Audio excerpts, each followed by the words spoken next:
This week, we sat down to talk about activity after a heart attack.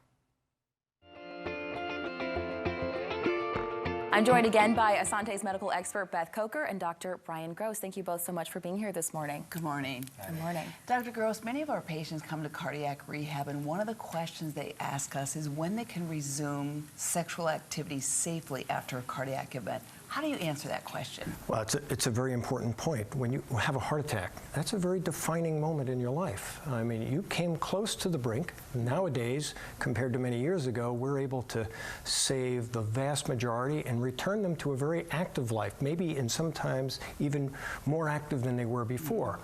But there's always this concern, on both sides of the bed, both the spouse and the victim himself or herself.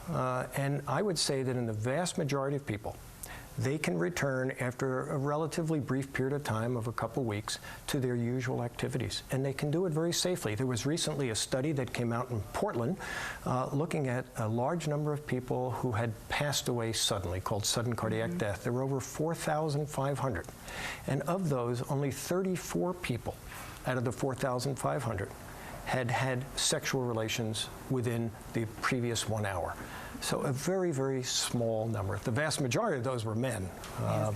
Are there any situations where people are at high risk and they should exercise some caution? Absolutely, and it's the same criteria that most people would use to go to a hospital emergency room. The same situation, either you in your rehab clinic or me in the office would see somebody say, that doesn't sound good. This is a person who, wow, I'm getting short of breath with minimal activity. I'm getting this disagreeable sensation in my chest, neck, or arms every time I walk up the hill or carry something.